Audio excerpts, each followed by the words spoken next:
ભગવાન પોતે કહે છે કે નાયમાત્મા પ્રવચનેન લભ્ય ન મેઘ્યા ન બહુધા શ્રુતેન, કે હું પ્રવચનોથી નથી મળતો, બહુ સાંભળવાથી નથી મળતો, બહુ મેઘાવી બુદ્ધિથી નથી મળતો, બહુ ચતુરાઈથી નથી મળતો. તો ભગવાન આપ મળો કેનાથી? તો આપ બહુ સિમ્પલ વાત કહે છે કે યમે વૈશ વૃણુતે તેન લભ્ય. તો કેટલી સરળ ને સિમ્પલ વાત ભગવાને કરી છે કે મેં જેને નક્કી કર્યા છે કે આ મારા છે, મેં જેનું વરણ કર્યું છે એને જ હું પ્રાપ્ત થાઉં છું. આ સૃષ્ટિની શરૂઆત થઈ ને, ભગવાને આ સૃષ્ટિ બનાવી એકોહમ બહુશ્યામાં, કે સ એકાકી ન રમતે સ્વદ્વિતીયમ ઇચ્છત, કે ભગવાનને એકલા કંટાળો આવતો હતો એટલે બીજું પ્રગટ કર્યું. ભગવાને જુઓ, કોઈ ભગવાનને જે કાંઈ કયો ખામી કે ખૂબી એ હતી કે ભગવાન એક જ છે પોતે, બીજું કાંઈ છે જ નહીં. ભગવાન એકલા જ છે આપણા શાસ્ત્રોના મતે, બીજું કાંઈ છે જ નહીં. આ વાસ્તવિકતા છે. તો હવે ભગવાનને પોતાની અંદર જે ભરેલું છે, પોતાનો આનંદ, પોતાની શક્તિ, પોતાનું સામર્થ્ય, પોતાની કલા, પોતાની આવડત, જે કાંઈ ભગવાનની અંદર ભરેલું છે બધું, એનો આનંદ ભગવાનને લેવો હોય તો પછી બીજું પ્રગટ કરવું પડે ને. એ પ્રગટ કરે તો એનો આનંદ લઈ શકે કે વાહ મારામાં આટલું આટલું છે. જેમ કોઈ ચિત્રકાર છે, કોઈ કલાકાર છે, તો ચિત્રકારને ખબર છે કે મને બહુ સરસ ચિત્ર દોરતા આવડે છે, હું સરસ ચિત્ર દોરી શકું છું, એમાં રંગ પૂરી શકું છું અને આબેહૂબ બહુ સુંદર ચિત્ર તૈયાર કરી શકું છું. પણ બેઠો રહીએ તો એને આનંદ આવે, એ અનુભવ થાય કે મારી અંદર ખૂબ આવડત છે, મારી અંદર ખૂબ કલા છે, કૌશલ્ય છે. એનો અનુભવ એને થાય કેવી રીતે? એનો અનુભવ એને ક્યારે થાય કે જ્યારે બીજું કંઈક એ સામે રાખે, એ કેનવાસ રાખે હાથમાં, પછી ઓલું બ્રશ લે, ડ્રો કરે, એમાં રંગ પૂરે, બધું બનાવે ચિત્ર, અને એક સુંદર ચિત્ર તૈયાર થાય ને પછી એને જુઓ હૃદયમાં એવો આનંદ થાય કે વાહ મારી અંદર તો કેવી કલા છે, મારી અંદર કેવી આવડત છે, કે જો કેટલું સુંદર ચિત્ર મેં બનાવ્યું. એમ ભગવાને પણ પોતાની અંદર જેટલું ભરેલું હતું ને એ બધું આ સૃષ્ટિના માધ્યમથી બહાર પ્રગટ કર્યું. અને હવે ઠાકોરજી એમ કે જોવો વાહ મારી અંદર કેટલું છે, આ બધું બહાર દેખાય છે ને એ બધું ઠાકોરજીમાંથી જ પ્રગટ થયેલું છે. એનો વૈભવ છે, એનો લીલાનો વૈભવ છે. ગોપાલદાસ અનંત લીલા પ્રગટ શ્રી વલ્લભ કિયા, કે મહાપ્રભુજીએ આપણને બતાવી, નહીં તો ખબર ક્યાંથી પડત મારા વાલા કે આટલી આટલી અનંત લીલાઓ પ્રભુની છે. એ પ્રભુની અનંત લીલા આપે પ્રગટ કરી છે. પ્રભુ એકલા કંટાળો આવતો હતો, જેમ આપણને કંટાળો આવે તો આપણને તમે બીજા 2-4 બહેનોને ભેગા કરો ને, હા, પછી આપણે તો કૂથલી કરીએ કોકની, હા, આપણને રસ એમાં આવે, હા, એમાં ટાઈમ પાસ કરીએ આપણે.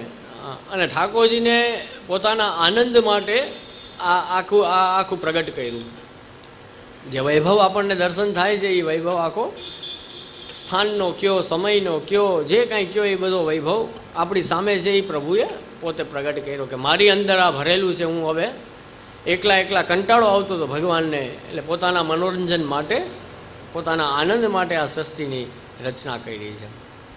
અને એ સૃષ્ટિની રચના ભગવાને કરી અને એમાં નિત્ય લીલાના જીવો હતા, એને પાછા લીલામાં પહોંચાડવાનો પડકાર આવ્યો. હવે સમસ્યા મોટામાં મોટી શું છે કે અહીંયા જીવ તત્વથી તો એ ભગવદંશ છે જ, આત્માને કોઈ પ્રોબ્લેમ નથી, આત્મા તો વૈષ્ણવી છે, આત્મા લીલાનો પરિકર છે. પણ કેટલાય જન્મો આપણે લીધા હોય ને એ બધાના દુસંગ આપણને લાગ્યા હોય, એ દુસંગ લાગતા જાય એટલે ભગવાનને આપણે ભૂલી જાય કે ભગવાન જેવું કાંઈ છે, ભગવાન સાથેનો મારો કંઈ સંબંધ છે, ભગવાનની હું પહેલાં સેવા કરતો. તો આ બધા ભગવદીઓ આપણને એ જ યાદ કરાવે છે ને. અમે રાજના ખાસા ખવાસ રે મુક્તિમંડના આવે, દયારામભાઈ ગાય છે, બધા ભગવદીઓ ગાયનું કારણ શું? એ વૈષ્ણવને યાદ કરાવે છે કે પહેલાંની સ્થિતિ આપણી આ હતી, આપણે સેવામાં હતા, ત્યાંથી અપરાધવશ આ ભૂતલ ઉપર આવવાનું થયું અને અહીંયા શ્રી મહાપ્રભુજીની કૃપાનો માર્ગ પ્રાપ્ત થઈ ગયો કે હવે ફરી પાછો જવાનો એ અવસર મળ્યો છે કે ઠાકોરજીની સેવામાં પાછા જાય. પણ ઘણા જેને કહેવાય ને એવી જમાવટ કરીને બેસી ગયા છે અહીંયા, આવો અહીંયા આનંદ જ છે, અહીંયા જેવી મજા નથી, એવી જમાવટ કરીને બેઠા છે આપણે. એક દાખલો આપું તમને કે આપણે આમ લાંબી ટ્રીપ ઉપર જવું હોય, લાંબો રસ્તો હોય તો વચ્ચે વચ્ચે થાકી જાય, ડ્રાઈવર થાકી જાય, આપણે થાકી જાય, એટલે હોલ્ડ કરીએ ને, ક્યાંક થોડીક વાર આપણે રોકાતા જાય કે ભાઈ પગ છૂટા કરો, ફ્રેશ થવું હોય ફ્રેશ થઈ જાઓ, ડ્રાઈવરને કે ચા પીવડાવી દો એટલે પાછો એ કામે લાગી જાય. આવું બધું લાંબી મુસાફરીમાં આપણે કરવું પડે કે ભાઈ વચ્ચે વચ્ચે ક્યાંક થોડીક વાર રોકાતા જાય એટલે આરામ થતો જાય ને પછી આપણે જગ્યાએ પહોંચી જાય. હવે આપણે કેવું કર્યું ખબર? આપણે લાંબી મુસાફરીમાં વચ્ચે વચ્ચે જ્યાં જ્યાં રોકાવાનું હોય ને ત્યાં આવ એવી જમાવટ કરી દીધી કે અહીંથી પાછું જવું જ નથી આગળ. એ યાદ કરવાની જરૂર છે કે આપણે જવાનું છે ક્યાંક. હા, અહીંયા રહેવાનું નથી. આ તો એક યાત્રા છે, એક મુસાફરી છે. આપણે ટ્રાવેલિંગ કરીએ છીએ ને અહીંયા થોડીક વાર માટે હોલ્ડ કર્યો છે, આપણે થોડીક વાર માટે રોકાણા છીએ, તો અહીંયાથી પાછું આપણે ઠાકોરજી સુધી જ પહોંચવાનું છે. બસ આ વસ્તુ યાદ રાખીએ તો પાછું કંઈક કરવાનું મન થાય આપણને. ને એમાં સહકાર કોણ આપે? એમાં પૂર્વાચાર્યોની વાણી, બિરાજમાન વલ્લભકુલ અને વૈષ્ણવો ભગવદીઓ એ બધાની કૃપા થાય તો આપણને આપણા પોતાના સ્વકર્તવ્યમાં પરાયણ આપણે પાછા પ્રવૃત્ત થઈ શકીએ. તો જ્યારે